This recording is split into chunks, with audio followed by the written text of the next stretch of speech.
મિત્રો, આજે હું તમારી સાથે એક એવી વાત કરવા જઈ રહી છું જે આજે ગુજરાતના દરેક ઘરમાં દરેક ત્રીજી વ્યક્તિની સમસ્યા બની ગઈ છે. અને એ છે આ વધતું જતું પેટ અને લટકતી ફાંદ.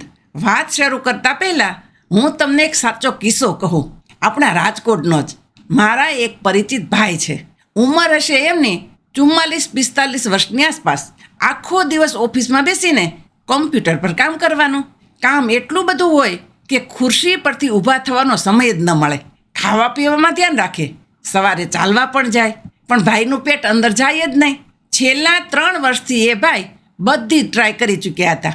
ડાયટિંગ કરી લીધું, પહેલાં ઇન્ટરનેટ પર જોઈને લીંબુ પાણી ને ગરમ પાણી પી લીધા, થોડો સમય જિમમાં પણ ગયા, પણ કોઈ જ ફરક ન પડ્યો. સાવ નિરાશ થઈ ગયા હતા. પછી એક દિવસ કોઈકે એમને સાવ દેશી આપણા રસોડામાં રહેલી વસ્તુઓમાંથી બનતો એક સિમ્પલ ઉકાળો લેવાની સલાહ આપી. અને તમે માનશો નહીં, માત્ર 42 દિવસમાં એમનો પેટનો ઘેરાવો 3 ઇંચ જેટલો ઓછો થઈ ગયો. આજે હું તમને એ જ દેશી નુસ્ખો, એ જ રામબાણ ઈલાજ જણાવવા જઈ રહી છું. આપણા રસોડાના મસાલાઓમાં કેટલો પાવર છે તે મારા અનુભવથી જાણું છું. આ કોઈ ચમત્કારી દવા નથી, પણ આપણા દાદી નાનીના વખતનું જ્ઞાન છે. જુઓ મિત્રો, એક વાત સમજી લેજો, આ પેટની ચરબી વધવીને એ ખાલી દેખાવ ખરાબ કરે છે એવું નથી. આપણા લોકો શું વિચારે, નવા કપડાં ફિટ નથી થતા કે લગ્નમાં આ પેટના લીધે ફોટા સારા નહીં આવે. ના, આ પેટની ચરબી એક સાયરન છે, એક એલાર્મ છે જે તમારું શરીર વગાડી રહ્યું છે કે અંદર મશીનરીમાં કંઈક મોટો બગાડ થઈ રહ્યો છે.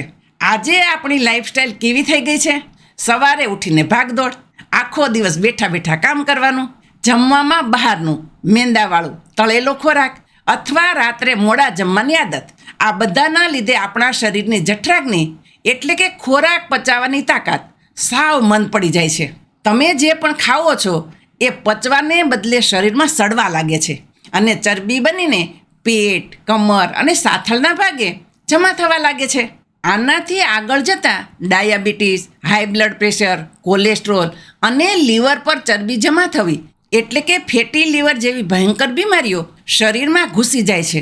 એટલે જો તમે 30 કે 35 વર્ષ વટાવી ચૂક્યા છો અને તમારું પેટ ધીમે ધીમે બહાર આવી રહ્યું છે, જમ્યા પછી પેટ ભારે લાગે છે, જરાક ચાલો તો હાંફી જાઓ છો, તો સમજી લેજો કે તમારું મેટાબોલિઝમ એટલે કે પચાવવાની શક્તિ સાવ ધીમી પડી ગઈ છે.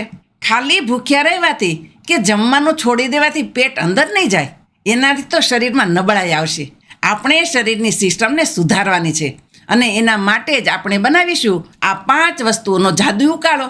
આ ઉકાળો 3 રીતે કામ કરે છે. પહેલું, તમારા પાચનને ફાસ્ટ કરે છે. બીજું, શરીરમાં જામેલા કચરાને બહાર કાઢે છે. અને ત્રીજું, લોહીમાં શુગરને કંટ્રોલમાં રાખે છે. તો ચાલો જોઈએ આ દેશી નુસ્ખામાં આપણે કઈ 5 વસ્તુઓ વાપરવાની છે અને તે કેવી રીતે કામ કરે છે. ધ્યાનથી સાંભળજો, કારણ કે કઈ વસ્તુ કેમ વાપરવી એ જાણવું ખૂબ જરૂરી છે. પહેલી વસ્તુ છે આપણું દેશી જીરું. જીરું આપણા ગુજરાતીઓના રસોડાનો રાજા છે. તમે ક્યારેય વિચાર્યું છે કે આપણે દાળ કે શાકના વઘારમાં જીરું કેમ નાખીએ છીએ? શું ખાલી સ્વાદ માટે? ના, જીરું તમારા પાચનતંત્ર માટે અમૃત સમાન છે. એક રિસર્ચમાં સાબિત થયું છે કે જીરું ખાવાથી શરીરની વધારાની ચરબી બહુ ઝડપથી ઓગળે છે.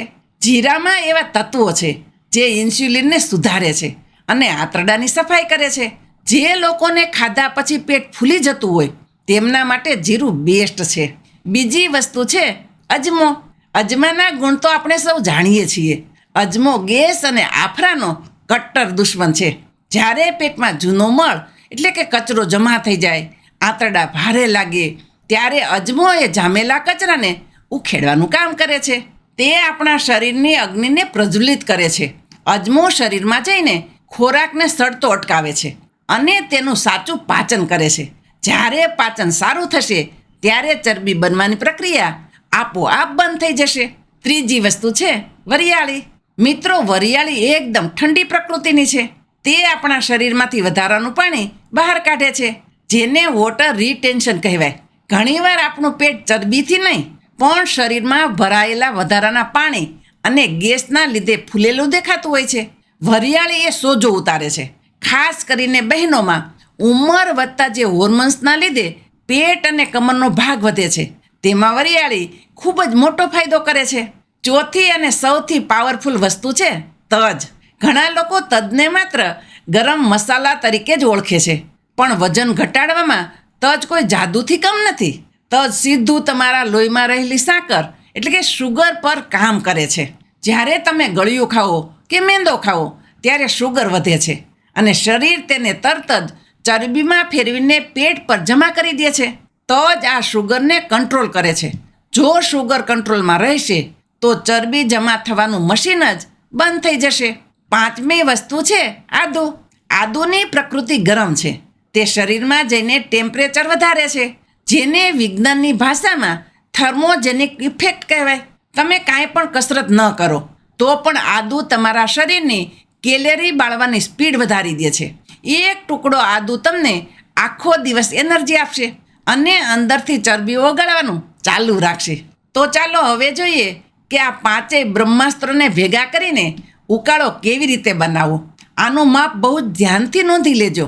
વધારે પડતું નાખી દેવાથી જલ્દી વજન નહીં ઘટે, એટલે પ્રમાણ જાળવવું એ ખૂબ જરૂરી છે. સામગ્રીનું માપ: 1 નાની ચમચી જીરું, અડધી નાની ચમચી અજમો, અડધી નાની ચમચી વરિયાળી, 1 નાનો કટકો તજ એટલે કે લગભગ 1 ઇંચનો, 1 કટકો આદુ ખાંડેલું કે છીણેલું, 2 ગ્લાસ પાણી એટલે કે લગભગ 500 ml. બનાવવાની રીત: સૌથી પહેલાં ગેસ પર એક તવી કે લોઢી મૂકો. તેમાં જીરું, અજમો અને વરિયાળી ત્રણેય નાખીને સાવ ધીમા તાપે એકાદ મિનિટ માટે શેકી લ્યો. સૂકા શેકવાના છે, તેલ કે ઘી નથી નાખવાનું. જ્યારે તેમાંથી ધીમી ધીમી સરસ સુગંધ આવવા લાગે એટલે ગેસ બંધ કરી દો. શેકવાથી મસાલાના તેલ એક્ટિવ થઈ જશે. હવે એક તપેલીમાં 2 ગ્લાસ પાણી લ્યો. તેમાં આ શેકેલા ત્રણેય મસાલા, તજનો ટુકડો અને છીણેલું આદું નાખી દો. હવે ગેસ ચાલુ કરો અને પાણીને ધીમા તાપે 5 થી 7 મિનિટ સુધી ઉકળવા દો. પાણીનો રંગ એકદમ સરસ બદલાઈ જશે અને બધી જ વસ્તુઓનો અર્ક પાણીમાં ઉતરી જશે. બસ, તમારું ફેટ કટર ડ્રિંક, તમારો દેશી ઉકાળો તૈયાર છે. આને ગરણીથી ગાળી લ્યો.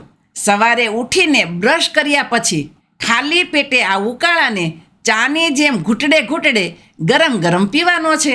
એકદમ ઠંડો નથી કરવાનો. નવશેકો ગરમ હોવો જોઈએ.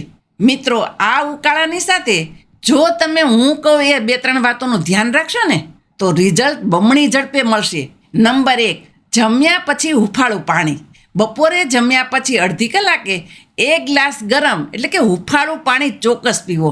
તેમાં તમે થોડું જીરું પણ ઉકાળી શકો. આનાથી ખાધેલું તરત પચવા માંડશે. નંબર 2, રાતનો સુવર્ણ નિયમ. રાત્રે જમવાનું 7:30 થી 8 વાગ્યા સુધીમાં પતાવી જ લેવું. રાત્રે મોડો ખાધેલો ખોરાક સીધો ચરબીમાં ફેરવાય છે. રાત્રે ખીચડી, કઢી, શાકભાજી કે હળવો ખોરાક જ લ્યો.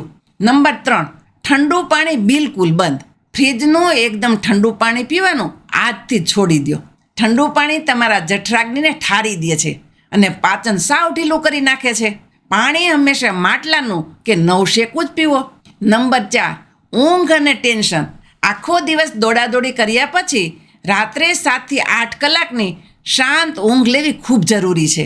જો તમે ટેન્શન કરશો અને ઊંઘ પૂરી નહીં લ્યો તો શરીરમાં કોર્ટિસોલ નામનો હોર્મોન વધશે, જે ગમે તેટલું ડાયટ કરો તો પણ તમારું પેટ અંદર નહીં જવા દે.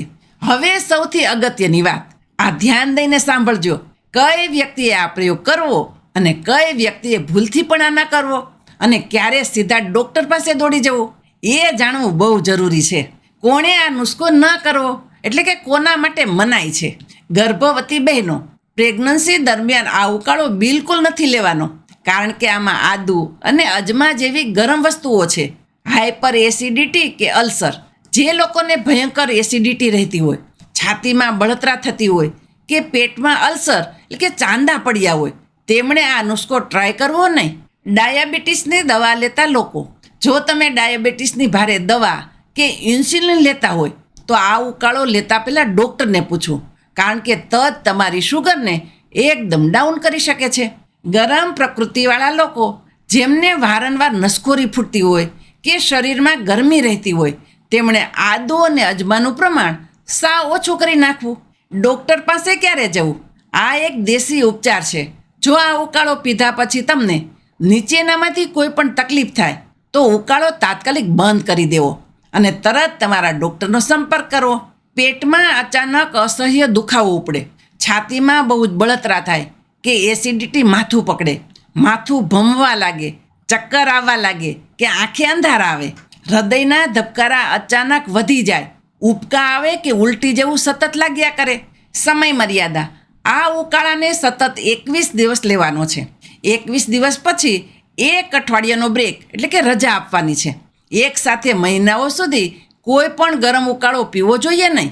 તો મિત્રો, આ માત્ર 10 મિનિટમાં બની જતો ઉકાળો તમારી આખી લાઈફસ્ટાઈલ બદલી શકે છે. આ ખાલી 5 મસાલા નથી, આ તમારા શરીરને રિપેર કરવાનું મશીન છે. તમે આ પ્રયોગ ક્યારથી ચાલુ કરવાના છો? અથવા પેટની ચરબી ઉતારવા તમે અત્યારે શું કરી રહ્યા છો તે મને કમેન્ટમાં જરૂરથી લખીને જણાવજો. મને તમારી કમેન્ટ વાંચવી ખૂબ જ ગમે છે અને એનાથી મને આવા નવા વિડીયો બનાવવાની પ્રેરણા મળે છે. જો આ માહિતી તમને સાચી અને ઉપયોગી લાગી હોય તો વિડીયોને લાઈક કરજો અને તમારા પરિવારના એવા સભ્યો કે મિત્રો સાથે વોટ્સએપ પર જરૂર શેર કરજો જેઓ પોતાના વધેલા પેટથી પરેશાન છે. ચાલો તો હવે હું રજા લઉં છું. ફરી મળીશું એક નવા વિડીયો અને નવી ઉપયોગી માહિતી સાથે. ત્યાં સુધી તમારું ધ્યાન રાખજો, હસતા રહેજો, રોજ થોડું ચાલતા રહેજો અને હંમેશા સ્વસ્થ રહેજો.